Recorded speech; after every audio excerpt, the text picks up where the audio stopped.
The Acolyte continues to impress. Nothing makes sense. It's unbelievable. The world building in Star Wars at this point is just eviscerated. Like, you pretty much just have to concede that every show is a super special thing that just stands on its own. Otherwise, there's no way to reconcile all the Star Wars stories taking place in one universe. And it's natural that when you have a bunch of stories all in the same universe, there's going to be contradictions. You can get away with special stuff sometimes. But Star Wars at this point, every show just does whatever it wants and then expects the audience to just kind of fill it in for them how it makes sense. So in this one, Darth Smiley, which gets revealed, it was the least twisted twist ever. He has a helmet and these sleeves that he wears that deactivate lightsabers for a few seconds. And that's never ever brought up again in Star Wars, at least in any of the Disney stuff. In the sequel trilogy, Heir to the Empire, there's a bird that, I think it's an alien bird, that has like a little area around it where the Force won't work. But that's kind of like a special thing, and you have to be really close to this little alien. And that's not deactivating lightsabers. And this episode will probably be praised as the best one. I don't even know, honestly.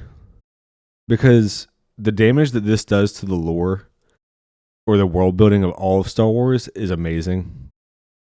Like, between the helmet and the sleeves that just deactivate lightsabers, and the fact that the Sith are back, you know, they're just going to have to edit that line in Phantom Menace, I guess, to we haven't seen a Sith in 100 years. They can just dub over it, like in a Kung Pao or something. But, and the way that they used the Force in this episode, the episode was broken before it even started.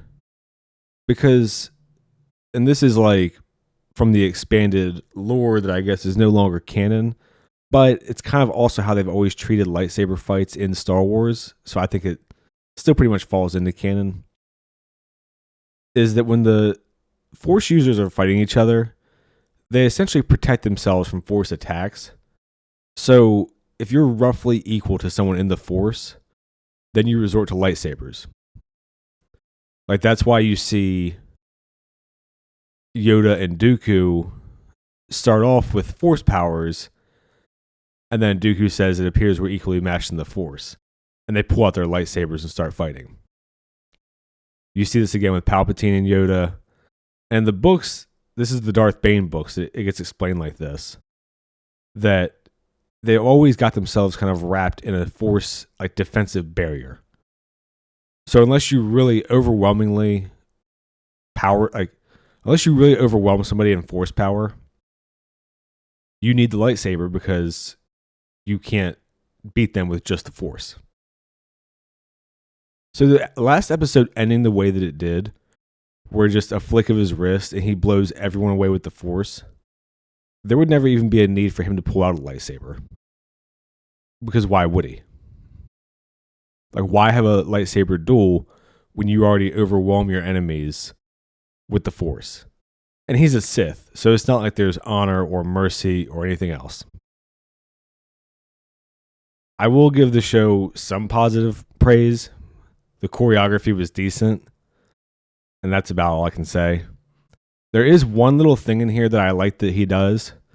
And again, I think that might be ripping off the Darth Bane books, which obviously did it better. I have a video about the Darth Bane lightsaber fight being maybe my favorite one in Star Wars. You can go check it out if you want. It's on my channel. And I'll explain it when I get to that scene in the show. But then we have other weird shit, like the fact that Darth Smiley, who we obviously find out is Ezra Miller, is just killing off Jedi Knights. I'm assuming that's what they are. I don't know if they're Jedi Knights or Masters. Either way, he's just mowing them down. But then, like, him and Jeki, who's a Padawan, had this really elongated duel And it's like that kind of shit that just it's like that kind of shit that there's just no continuity in the storytelling. And then once again, the characters just do whatever. I couldn't tell you a single character's like personality traits or goals or anything because they're so erratic and all over the place that they just make no sense. And this episode is like 26 or 27 minutes without the recap and credits. And I think like 22 minutes are fighting. And it's not very compelling fighting. It's all just kind of flat in the woods. You know, they go back and forth. And then we get a bunch of really cheesy shit and contrivances along with it. So to start off, Ezra Miller's just mowing people down, deactivating their lightsabers, beating their asses. And we're seeing this from May's perspective. And the show does another thing here too, because I guess they want the target to be kids, where a lot of the violence is like hidden behind trees and shit. So you get this weird thing where like the choreography looks decent, but you're not even seeing all of it because they don't want to show anything that could even be questionable, I guess, for a young audience. And not that anyone can remember anything from this show about 5 minutes after you turn it off, if you ever turn it on to begin with. But this is the same guy who was saying you need to kill a Jedi without a weapon and that steel won't hurt him and blah, blah, blah. And then he just cuts him down with a lightsaber mercilessly. After he knows now, we know this now, that he knows that May killed one with a dagger and one with poison. So the contradictions usually happen about 5 minutes after they say one thing, which we get plenty of that in this episode too. And here I'll try to see if I can show you a quick clip of him headbutting lightsabers. And again, lightsabers at this point in Star Wars, what do they even mean? Unless you're Qui-Gon.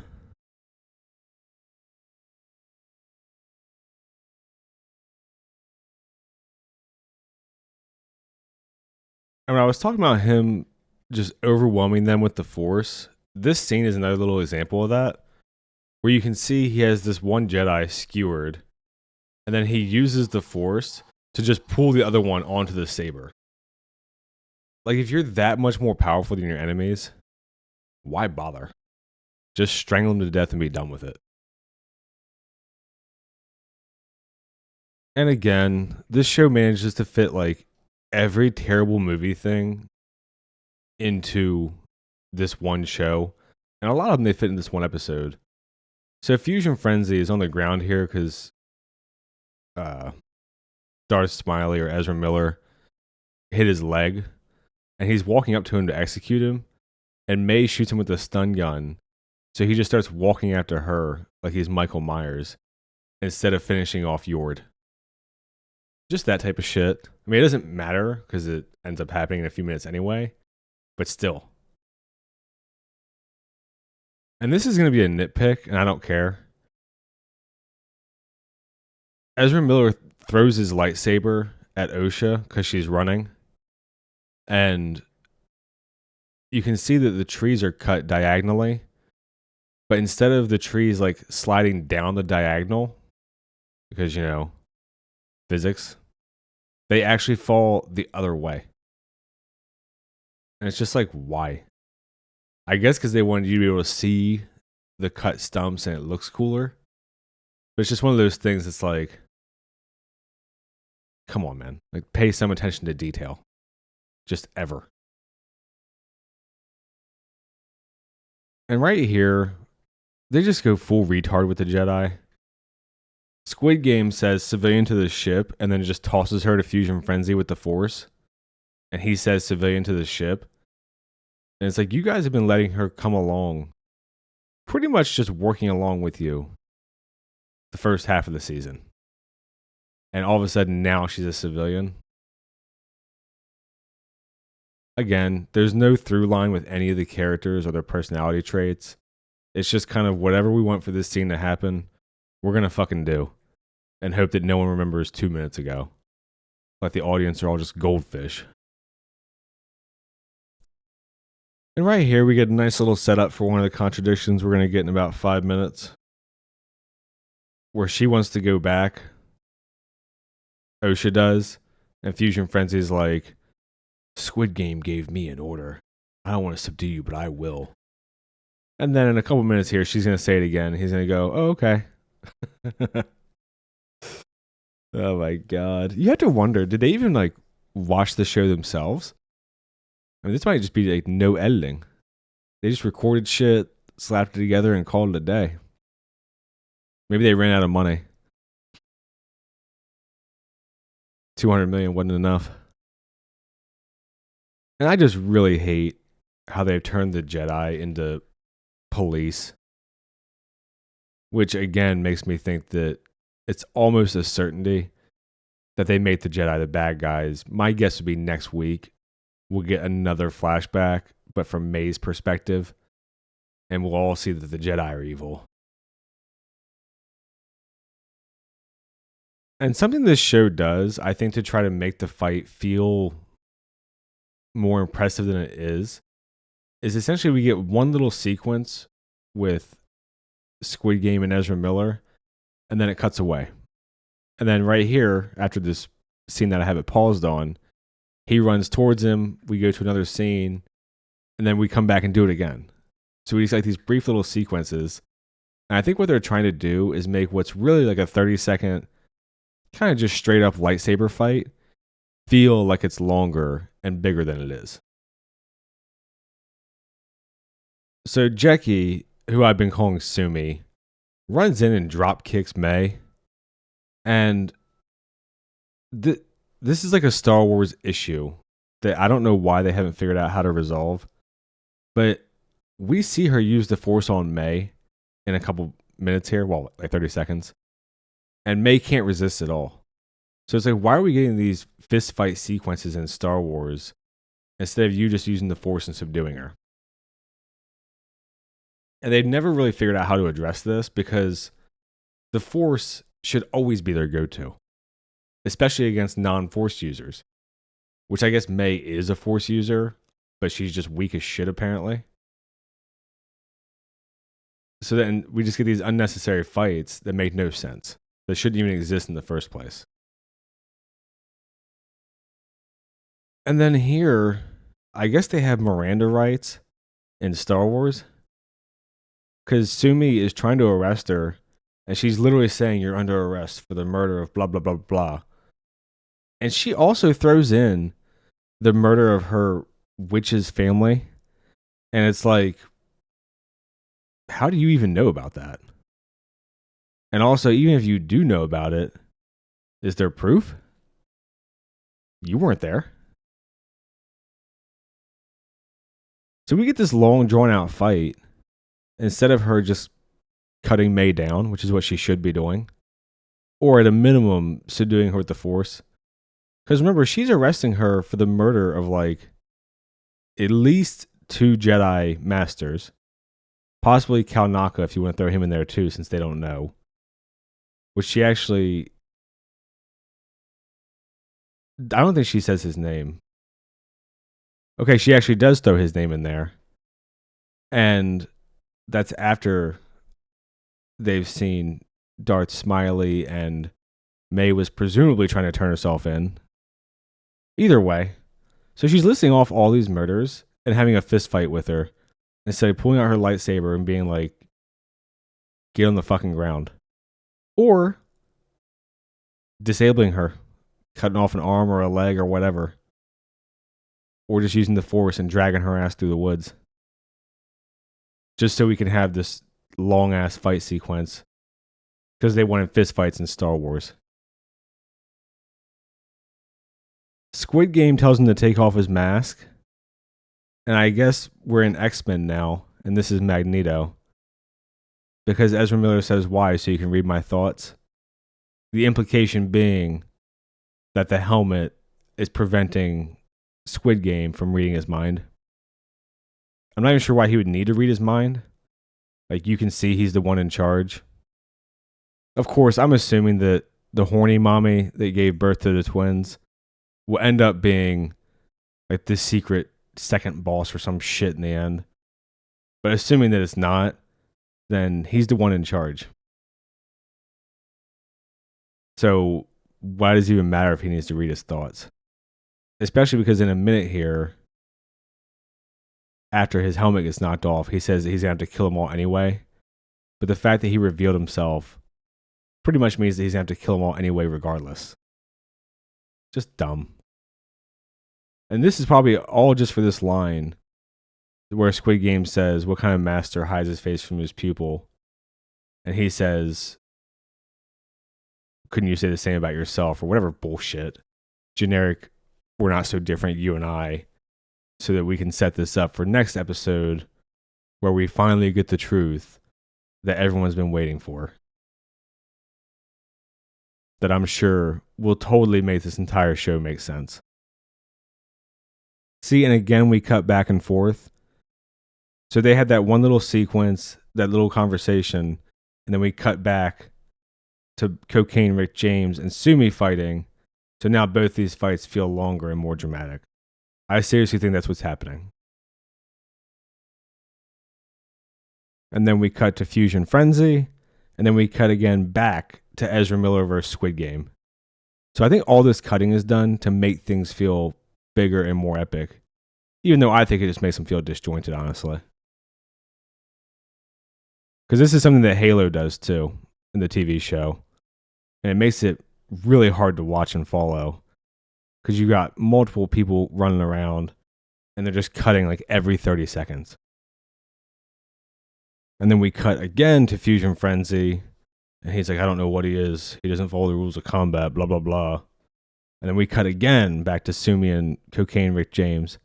And at this point, she's been stabbed in the leg, so she was screaming in pain. Still not pulled out her lightsaber. Still not used the Force.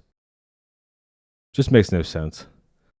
That the Jedi have some code where they just die if the other person is capable of killing them with weapons under a certain size, I guess.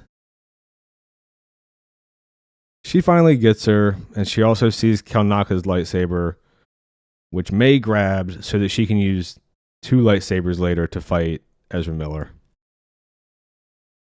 So Ezra Miller kicked Squid Game in the chest and then ran off to go get May for some reason. And this is what I'm saying, is this fight with him and Jackie should seriously be like 15 seconds. She's a Padawan, and he's a Sith that's just been fucking these Jedi Knights this entire episode.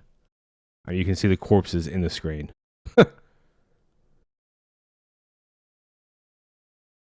He cuts through one of her lightsaber handles and then runs off after May again.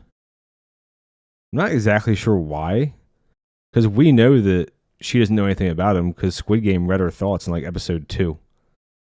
So even if she gets away, other than being pissed off, what does he really care? Again, we get this shit with the light attracting these alien bug things because they want to make sure that you know that they think you're retarded when you watch the show. So you didn't get it the first time when it was very transparently a setup for something later. That would be completely unfulfilling. And this entire scene is just so fucking lame. He's pissed off that she was going to betray him. You know, fine. And he's trying to kill her. Is like, what's happening? And somehow he misses his first one because she just ducks.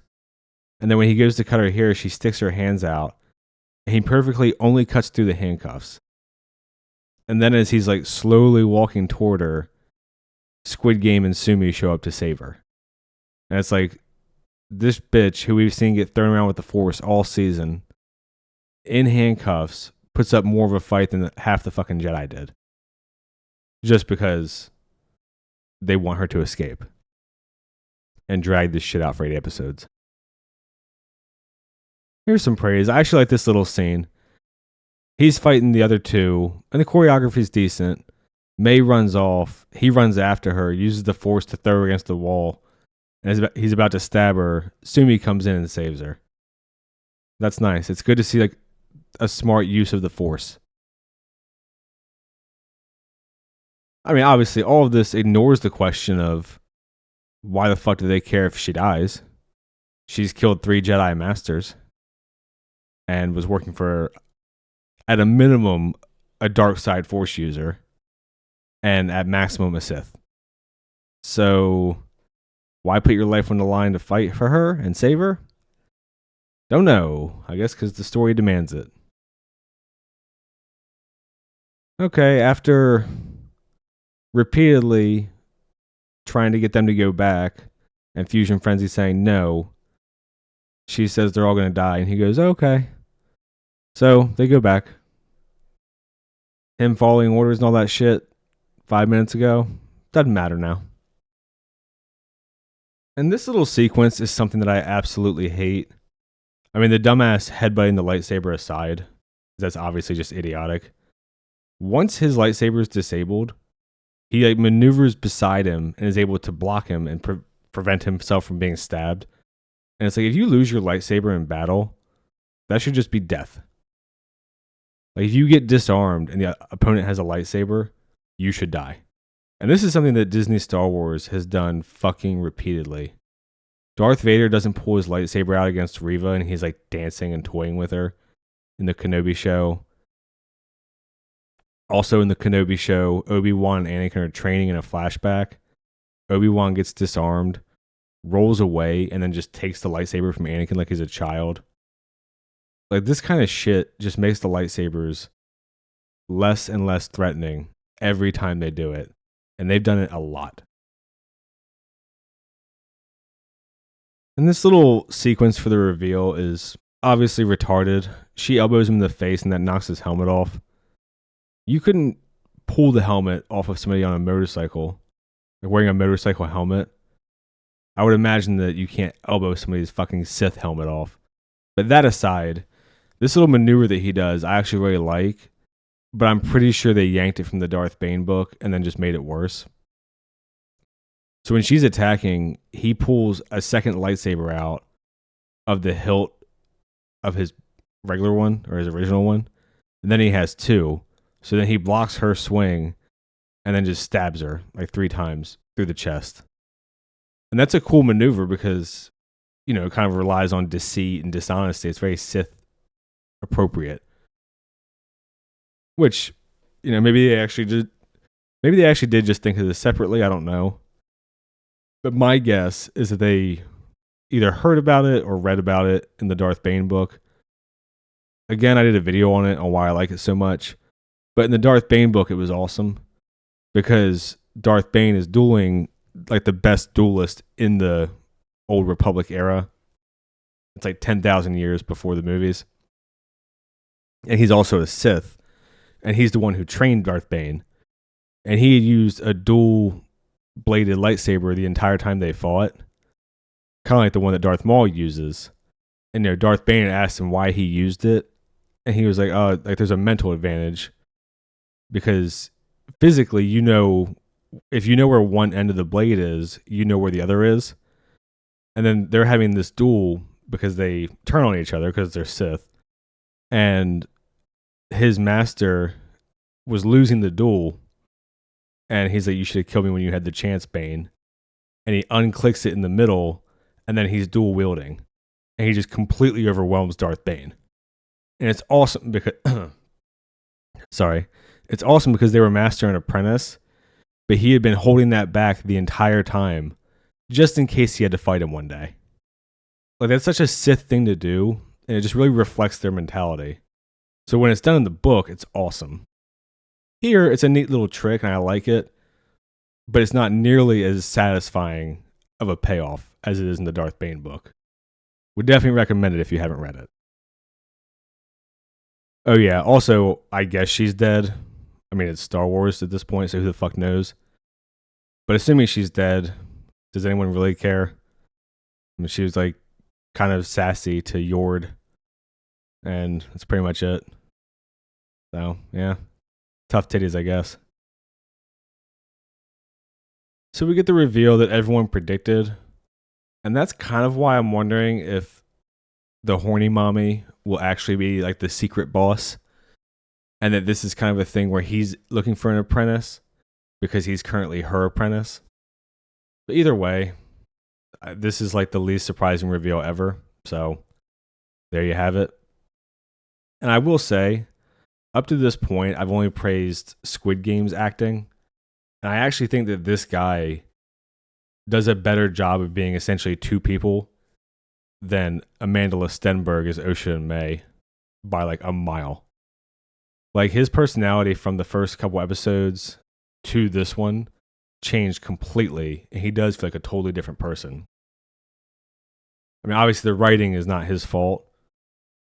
Like the fact that it was predictable and that his character was an obvious buffoon and all that.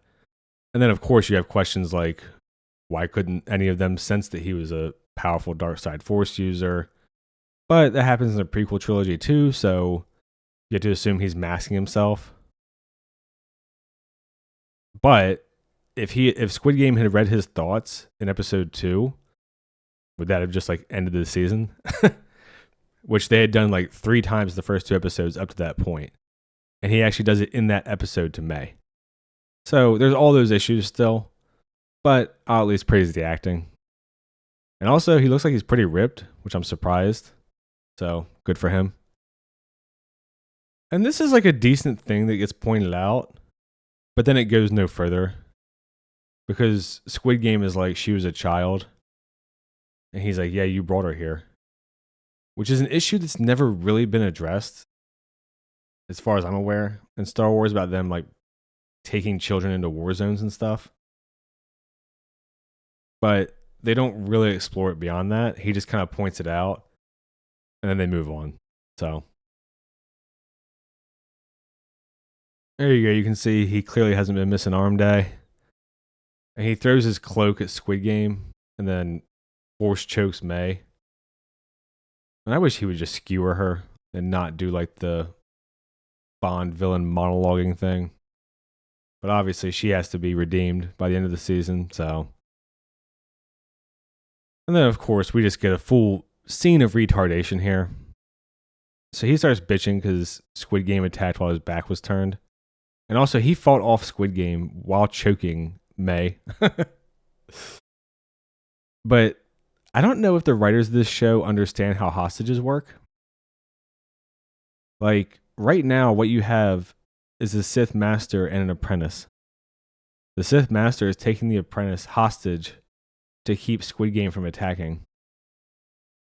Could you imagine if 2 bank robbers were in the middle of robbing a bank, the police showed up, and one bank robber took the other hostage and said, don't move or I'll shoot? The police would be like, okay. And that's kind of what this scene is. And I feel like no one realized that in the writer's room.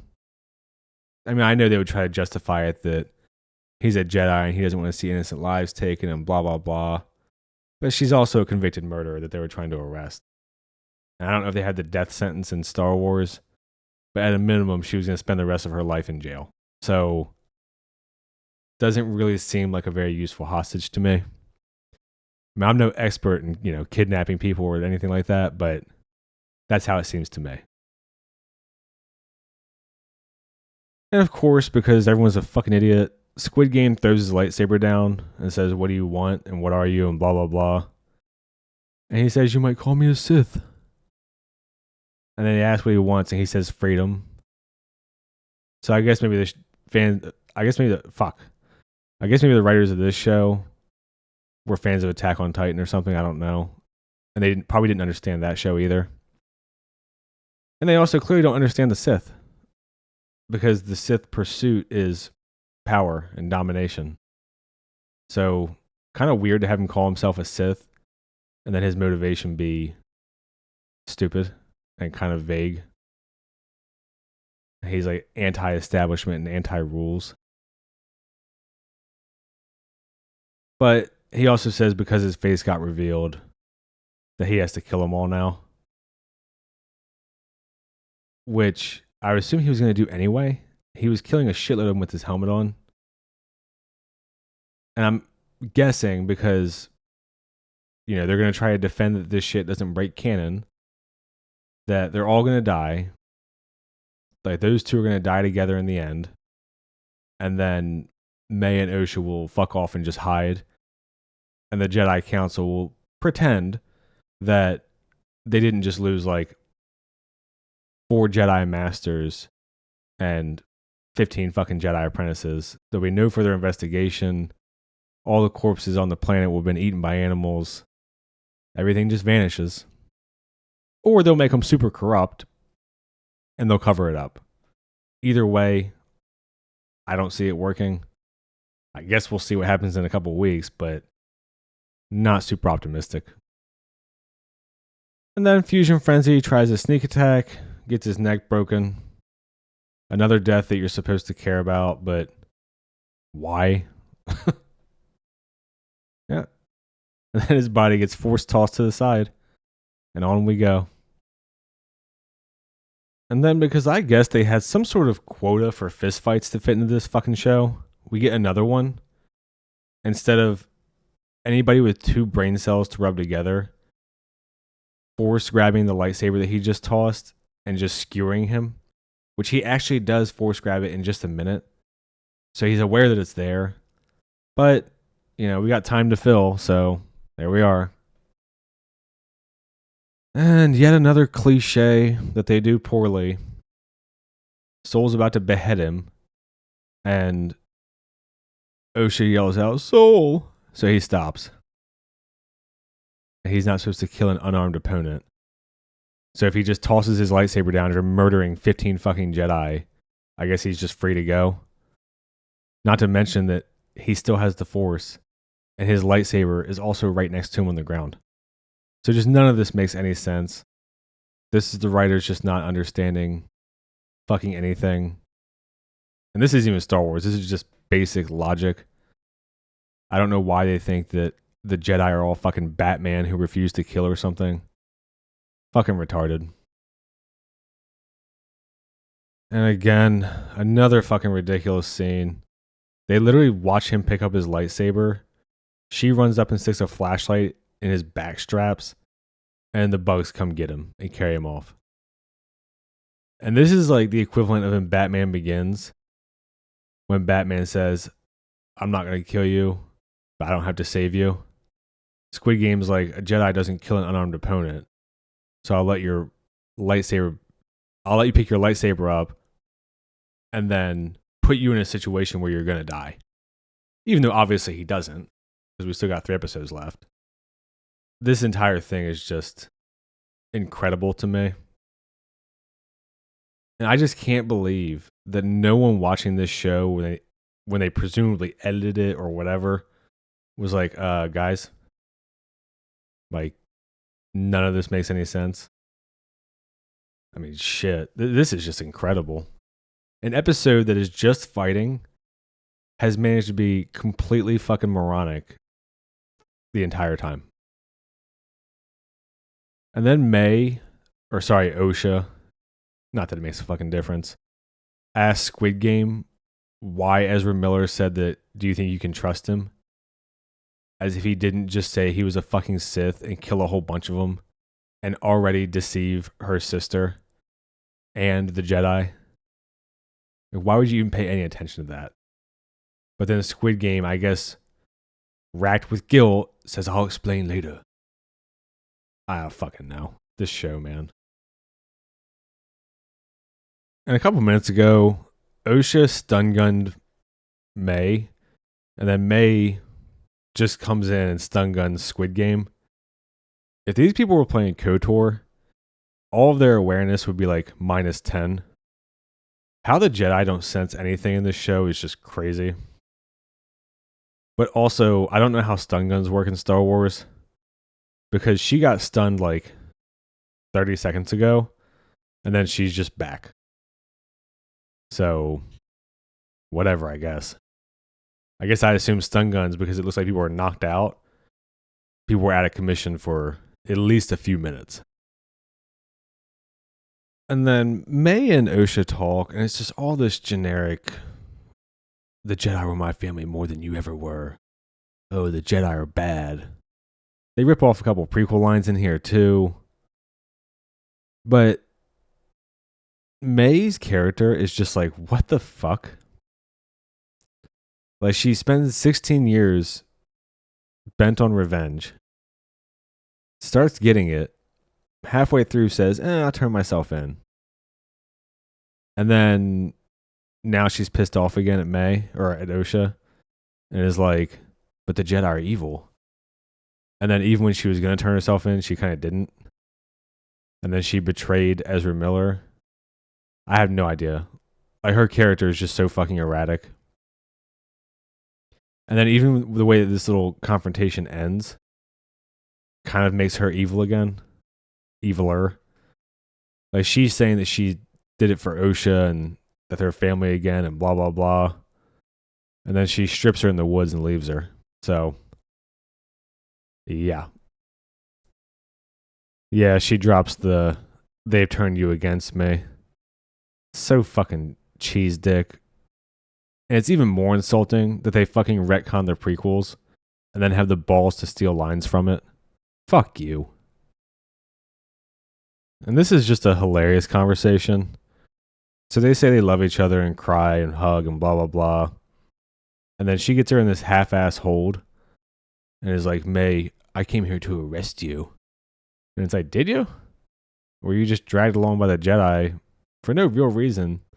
And I'm pretty sure you don't have the authority to arrest anybody, since you're just a mechneck. And this is where they steal another prequel line. May says, don't do this to me. And she says, you've done this to yourself. Eat a fucking dick. And then May's like, soul took you and you led a life with no purpose or family or love. And it's like, bitch, presumably you grew up alone under a Sith Lord. Like, what the fuck are we doing here? And that's not even before, that doesn't even include if we start getting into like actual timelines. Because the dude playing, I think his actual name is Chimere, but Ezra Miller looks to be the same age as these two. So how he could be a strong enough Sith to take an apprentice and train him or whatever, I'm sure we'll get another flashback that tries to justify all this shit. It doesn't matter. And a lot of these arguments have no weight. I mean, obviously, because the characters are just non-existent. But we still don't know what May's perspective is. And the show, instead of focusing on good storytelling, is focusing on trying to be surprising. So, like, I think even the first half of the season, episode 3, which is the flashback one, probably should have been episode 1. Like, you probably should have had the opening scene with Carrie and Moss, Trinity, whatever, and then do your flashback. So you get the whole backstory and context for what's going on. Not that any of this matters, because it wouldn't have saved the show. But by the time we got to episode 3, we knew that their family died in a fire, and she thought her sister was dead. So we just wasted 40 minutes on cringe. And then we get this fucking laughable shit where May force pushes Osha off the little cliff, takes her clothes, uses the lightsaber with one swing and cuts her hair so now they match, and then replaces her. Wonderful. All it takes is a lightsaber haircut, and you're undercover. On top of the fact that she just said that she was doing this for her sister and she loved her and blah, blah, blah, and then leaves her unconscious in this forest, presumably stripped. I mean, I guess she took the time to put some clothes on her because we see her at the end. But what are you even supposed to make of that? Like, everything they say contradicts everything else within minutes. Sometimes seconds, if we're being honest. I mean, this is just fucking ridiculous. And also the fact that they have the gall to try to use like epic choir music for this scene. Jesus. Epic choir music is reserved for like the Duel of Fates or the fight on Mustafar or Halo. This show doesn't even deserve a fucking soundtrack. So May goes with Squid Game pretending to be Osha. He somehow can't tell. He can't detect her presence. All that shit's just out the window. This is like the most predictable twin shit ever, but there you go. And we get a little monologue from Ezra Miller to end the episode, where he talks about even the revelation of our triumph.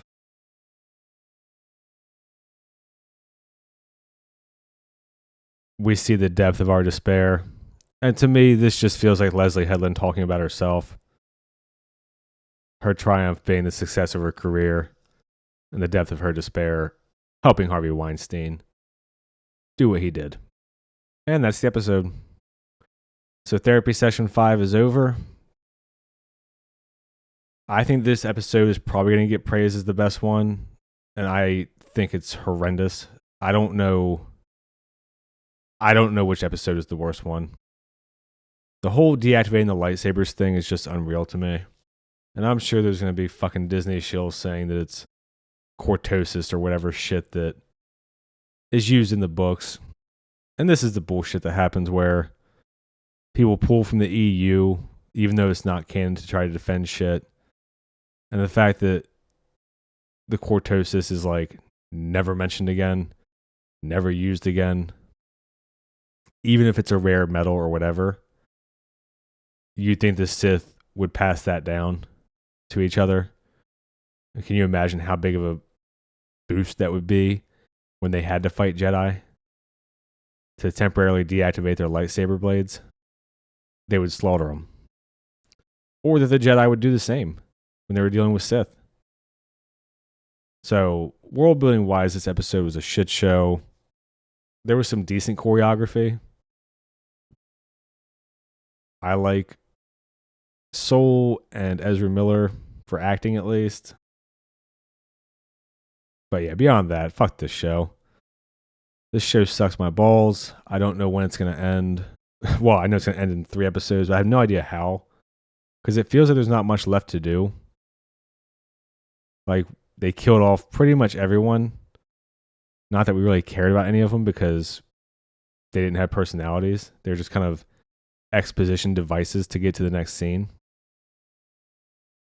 But I'm assuming we'll get some grieving next episode, another flashback, and then carry on for some desperate twist at the end that makes no sense, and they try to justify how they didn't retcon the prequels. All right, I'm going to leave it here for this one.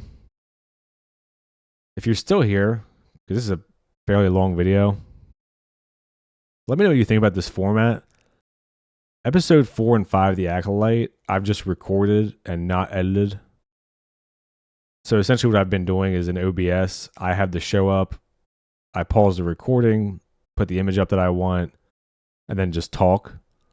And then I just do that the whole time. So let me know what you think. If you like this format better, because I think it sounds more natural, but then obviously it's longer and you hear my fuck ups.